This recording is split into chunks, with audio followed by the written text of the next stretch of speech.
नमस्कार दोस्तों, मैं आपका स्टोरी टेलर दीपक और आप सुन रहे हैं सुरेंद्र मोहन पाठक द्वारा लिखित उपन्यास मौत का खेल। यह पार्ट 13 है। अब आगे। कल तुम्हारी लाडली बेटी माधुरी यहाँ आएगी, शांता इस बार शांत स्वर में बोली। अगले शनिवार को दशहरा है। अगले शनिवार को मार्था सहित घर के सारे नौकर चाकरों की छुट्टी होगी। नर्स एलिस पहले ही तुम्हें और डॉक्टर कश्यप को बता चुकी है कि वह शनिवार को 2 दिन के लिए छुट्टी पर जाएगी। डॉक्टर कश्यप ने उसे इजाज़त भी दे दी है। अगले शनिवार को इस कोठी में मेरे, माधुरी और विमल के अलावा कोई नहीं होगा। फिर शनिवार की रात को माधुरी अपने कमरे में मरी पाई जाएगी। उसके शरीर पर कपड़े की एक धज्जी नहीं होगी।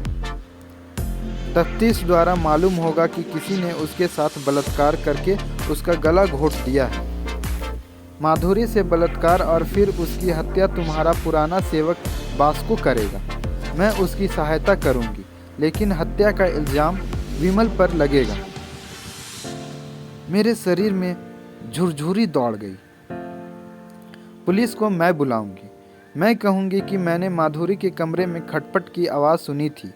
फिर मैंने उसके कमरे की खिड़की में से कूदकर विमल को भागते देखा था। मैं माधुरी के कमरे में गई थी तो मैंने उसे मरा पड़ा पाया था।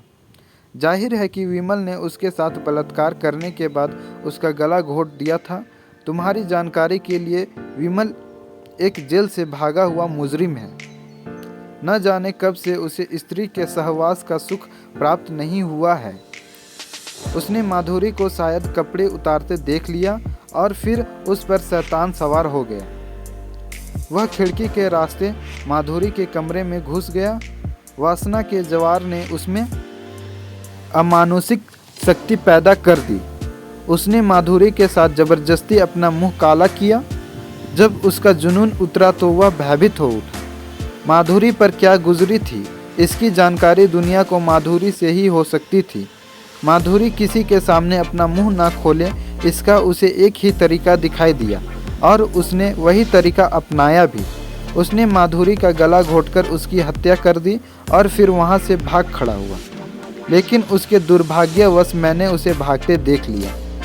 उसका पुराना पुलिस रिकॉर्ड और मेरा बयान उसे फांसी के फंदे तक पहुंचा देने के लिए काफ़ी होगा।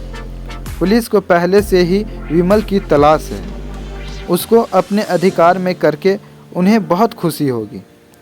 स्वीट हार्ट, कहानी कैसी चल रही है?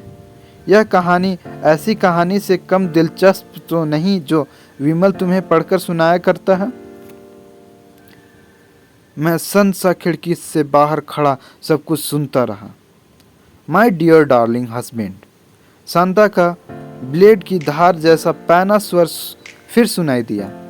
यह मत समझना कि जो कुछ मैं कह रही हूँ सिर्फ तुम्हें डराने के लिए कह रही हूँ। जो कुछ मैंने कहा है वह सब कुछ होने वाला है।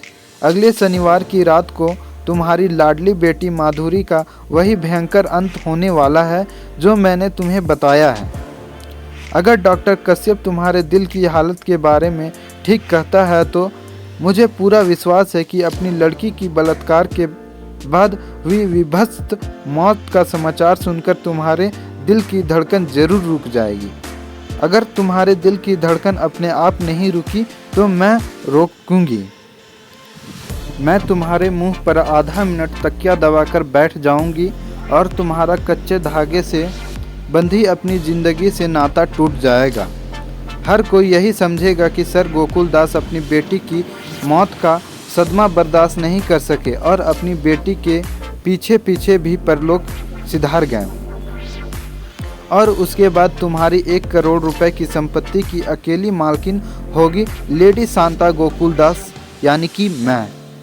कितने अफसोस की बात होगी कि जिस औरत को तुम अपनी दौलत की हवा नहीं लगने देना चाहते वही तुम्हारी सारी जायदाद की इकलौती वारिस बनेगी। और अब स्वीट हार्ट, जो कुछ मैंने कहा है उसके बारे में अच्छी तरह सोचो। अगले शनिवार को तुम्हारी बेटी का क्या अंजाम होने वाला है उसकी कल्पना करो और नर्क की आग में जलो। तुम अपने स्थान से खुद हिल नहीं सकते, तुम बोल नहीं सकते इसलिए तुम मेरी स्कीम के बारे में किसी को बता नहीं सकते। तुम अपनी बेटी को चेतावनी तक नहीं दे सकते। तुम अगले शनिवार को मार्था सहित घर के सारे नौकर चाकरों को कोठी से बाहर जाते देखोगे। तुम नर्स एलिस को 2 दिन की छुट्टी में जाते देखोगे। नौकरों में से सिर्फ विमल कोठी में मौजूद होगा और मैं इस बात का पूरा इंतजाम कर लूँगी कि उस रात को वह कोठी से कहीं न जाए। तुम्हें मालूम होगा कि बास्को तुम्हारी बेटी के साथ बलात्कार करने और फिर उसकी हत्या करने आ रहा है, लेकिन तुम कुछ कर नहीं सकोगे। सर गोकुलदास, मैं बयान नहीं कर सकती कि अगले 9 दिन तुम्हारी सूरत देखकर मुझे कितनी खुशी होगी। तुम तड़पोगे, रोओगे, अपनी बेटी के बारे में सोच सोच कर तुम्हारा कलेजा छलनी हो जाएगा, लेकिन तुम कुछ नहीं कर पाओगे। तुम्हें जहन्नुम की आग में जलने के लिए 9 दिन पहले ही मैंने तुम्हें अपनी स्कीम बता दी है। सर गोकुलदास, यही तुम्हारी सज़ा है, यही मेरा बदला है। शांता एड़ियाँ ठिठकाती हुई तेजी से कमरे से बाहर निकल गई और फिर कमरे में शांति छा गई। कुछ क्षण बाद मैंने सावधानी से सिर उठाकर खिड़की में से कमरे में झांका। पलंग पर सर गोकुलदास का स्पंदनहीन शरीर पड़ा था।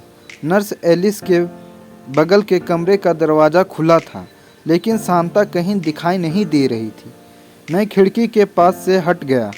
सारी स्टेट का चक्कर लगाकर मैं फिर सामने सड़क पर पहुंच गया। मैं वहां पहुंचा जहां मैं कार खड़ी छोड़कर आया था। मैं कार की ड्राइविंग सीट पर बैठ गया। मैंने एक सिगरेट सुलगा लिया और सोचने लगा। स्थिति बड़ी विकट थी। मेरे लिए नहीं, सर गोकुलदास और माधुरी के लिए। मुझे अपनी चिंता नहीं थी। अब जबकि मुझे शांता के नापाक इरादों की खबर हो गई थी, मैं बड़ी आसानी से सारे सिलसिले से हाथ झाड़कर अलग हो सकता था। अगले शनिवार तो क्या, मैं कल माधुरी के आने से पहले अपने सारे सिलसिले से हाथ झाड़कर अलग हो सकता था। मैं फ़ौरन गोकुलदास एस्टेट से दूर, यहाँ तक कि मुंबई से भी दूर कूच कर सकता था। लेकिन क्या मेरे भाग जाने से माधुरी या सर गोकुलदास की मौत टल सकती थी? नहीं। वह बास्को की सहायता से ज़रूर कोई ऐसा इंतजाम कर लेगी कि मेरे बिना भी उसकी स्कीम में अड़चन न आए। जैसे वह यह तय कर सकती थी कि जब बास्को माधुरी के साथ बलात्कार करके और उसकी हत्या करके भाग रहा हो तो वह उसको गोली मार दे और बाद में यह मानवीय दावा करे कि उसने बास्को को माधुरी की हत्या करते भागते देखा था और उसको भागते हुए बास्को को रोकने का इससे बेहतर तरीका नहीं सूझा था कि वह उसे शूट कर दे, या फिर ऐसी ही कोई और स्कीम। शांता जैसी बदकार औरत जब अपनी मनमानी कर गुजरने पर तुल ही गई हो तो कोई छोटी मोटी अड़चन उसे उसके इरादे से नहीं रोक सकती थी। मुझे कुछ न कुछ करना होगा। मैं स्टीयरिंग व्हील पर घूंसा जमाता हुआ दृढ़ स्वर में बुदबुदाया। लेकिन मैं क्या कर सकता था?